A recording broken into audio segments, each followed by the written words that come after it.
Spreading yourself too thin, marketing your business on all social media platforms. I get it, I've been there. What if I told you there's a platform that can change all of that? That's where Pinterest comes in. In today's video, I'm going to talk to you about how Pinterest is an amazing platform for small business owners to market their business on. And it takes less time than Instagram, TikTok, and YouTube, and you don't have to be on all the time. And if you're an introvert or maybe you're too busy and you want a place that's going to market your business for years, Pinterest is that girl. Pinterest is, think of it like Google, a visual search engine that people go for ideas, solution, inspiration, even to shop. So it's more than just pretty pictures or just getting your outfit inspo or even like a travel inspo for your travel ideas. In this video, I'm going to talk about how Pinterest is perfect for business owners and how you can utilize it to grow your business, have more awareness, drive traffic to your website or your blog, even grow your newsletter, and to make some money. So let's dive on in. How can Pinterest help your business? Pinterest has 400 monthly users that come to the platform every month. And that is a whole new group of people that you can market your services to. So before you even start doing that, you want to make sure that your niche is on Pinterest, because there are some niches that are really popular in Pinterest and there's some that are not. I do have a video on this. I can link it below talking about popular niches on Pinterest, but some popular niches right now are home decor, wedding, DIY, marketing, parenting, personal development, time management. There's so many great things that are really popular. So if you are thinking about using Pinterest for your business, definitely check out your competition, put some keywords in for your niche. If you are a beauty blogger, put beauty. If you're fashion, interior design, you can do small apartments, college dorm. You could do DIY projects for your home decor. Gardening is really popular. So make sure you do some research first, because you want to make sure that you are promoting to people who actually are interested in what you are selling or going to your blog. And if you're promoting to people who are not on the platform, it's going to be a lot harder to grow, to actually market your business. Another great thing about Pinterest is that it has a really long shelf life. Unlike Instagram, where your post can be about 48 hours after you post it, or YouTube, shelf life could be maybe a few months if you're lucky, or a couple of days. With Pinterest, your shelf life can be as long as 6 months to a year if you're using the right strategy. I go on Pinterest all the time, not just because I'm a manager, because I post my own business on Pinterest, but when I'm looking for ideas and inspiration, I find popular pins that are from a year ago or a few years ago that are still driving traffic to people's businesses. And that is the power of Pinterest, keywords, and SEO.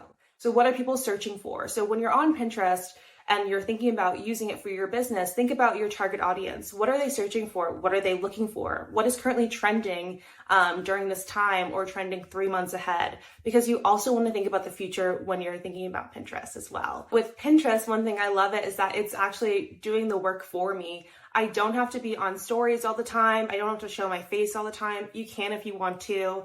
It's not that hard to edit things. You can make pins on Canva. You can repurpose things. I repurpose my YouTube videos and put that on to Pinterest as well. So it's just a lot easier. It takes me about maybe an hour, hour and a half max to batch out my content, create my content, and pin it for the week ahead. So you can pin stuff a week ahead, 2 weeks ahead, a whole month ahead, or longer if you really want to, using the Pinterest scheduler or using Tailwind, which is a third-party app that's approved scheduler for Pinterest.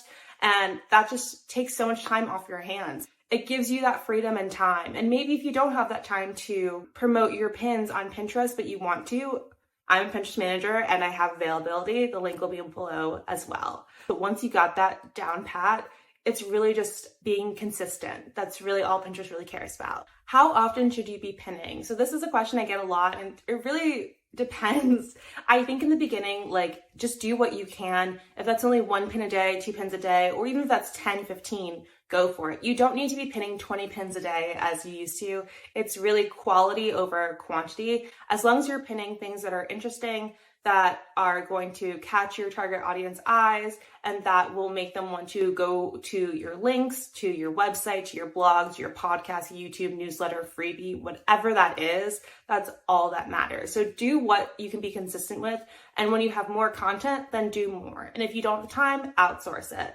It really just depends on what works for you and what you can actually handle, because Pinterest doesn't like Kind of like Google. It doesn't want you to have one blog post one day, ghost it for a month, and then 2 blog posts the next month. You need to be consistent, whatever that number is for you. And once you have that number, just continue to grow it when you can. If you want to do a Pinterest for business, you could either create a whole new Pinterest account and make it a business account, or you can turn your personal account into a business account.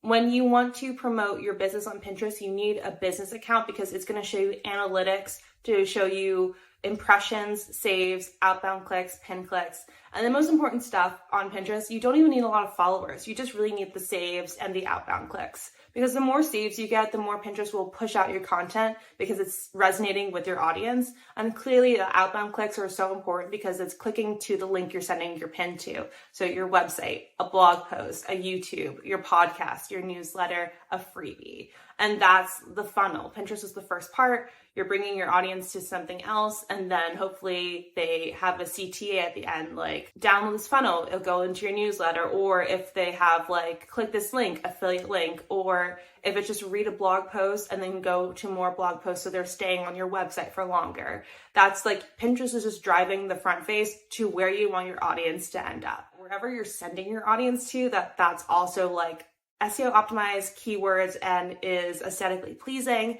and has a CTA so the audience knows what you want them to do when you get to that landing page.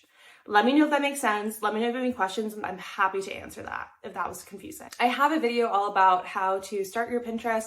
I'll link it below, but I'll just say you want to optimize your profile with keywords. You want to talk about who you are. You want to make sure that the keywords you're using are what your audience is searching for. Have boards. Think of them as content pillars, what you talk about. So for me, it's Pinterest marketing, Pinterest virtual assistant, Pinterest manager, SEO tips, blogging tips, small business owner tips. Those are my boards that I have in my Pinterest because that's what I talk about and what I blog about, what I YouTube about. And so I pin things. So if I have a pin about Pinterest marketing, I'm going to put it to my Pinterest marketing board. If I have a pin about blogging, I'll put it to my blogging tips. If I have a pin about small business tips, I'll put that to my small business tip board. So make sure whatever you're pinning to goes to the right board and that it is organized because Pinterest will get confused. Content marketing. Pinterest is all about the visuals. So you just want to make sure that your content is aesthetically pleasing. I would say do competitor analysis, see what your competitors are doing, use your brand colors, and use font that people can read. You can use script if you want, but make sure it's legible because Pinterest can read your pins, but you also want your audience to stop and be able to read it. Again, never copy, just get inspiration and ideas from people who are in your niche and make it your own because you want people to see your pins and be like, oh, that's a virtually.phelize pin from the style, I know from the colors, even if it didn't have the branding on it, which I always put my name on it. And then lastly, Pinterest is just so crucial because especially if you have a blog, if you want to grow your newsletter, if you want to drive traffic to your website, make sales, digital products, like freebies. There's so many things you can do with Pinterest for your business and driving traffic over. Like Pinterest has personally helped me drive traffic to my website. More people are reading my blogs than ever. I've grown my newsletter because I've had people funnel them into my freebies, grow my newsletter that way. And then I've gained clients from Pinterest. I've gained YouTube followers and more views. And it's just, there's so many things that Pinterest has done for me personally that I love. And I've only been doing it really seriously for the past 4 to 6 months now. Sometimes it can be really frustrating. Pinterest takes 3 to 6 months to see results. So it's not going to be instant gratification, and that can be hard sometimes. But if you keep going, if you look at your analytics, if you see what pins are popular in your niche and what you're pinning, and you see what is actually working, just refine your strategy and just keep going and be consistent. Pinterest loves consistency and fresh content. It's just a really great platform for people who have a blog, have a website, a podcast or YouTube video, or want to grow their newsletter or selling a digital product, physical products, or services. Like Pinterest is so much more than just a pretty visual platform. It's actually a place to grow your business, make money, and just grow your brand awareness too. And you can do it with organic marketing. You don't have to pay for ads for that to happen. Pinterest does have ads, and I'll make a video about that later. Make sure that you have a CTA in your Pinterest description, on your blog posts, on your YouTube videos, on your podcast, your newsletters, or your freebies. Just make sure you have a CTA so you're telling them what you'd like them to do. I have spots for Pinterest management where I can do your Pinterest marketing for you. I would love to do that. But if you have questions, any concerns, comments, ask me in the comments below. I'm happy to answer or make another video about this. I really hope this was helpful. Let me know if you're starting Pinterest, if you like Pinterest, if you have issues with Pinterest, or maybe you're struggling in certain areas. I would love to help you with that. Now that you know how to use Pinterest for your business, I have another video that's perfect for you about Pinterest keywords, and I'll link it right here. Thank you again so much for watching. Have a great rest of your week. Like, comment, subscribe, and all that. And I'll see you next time. Bye.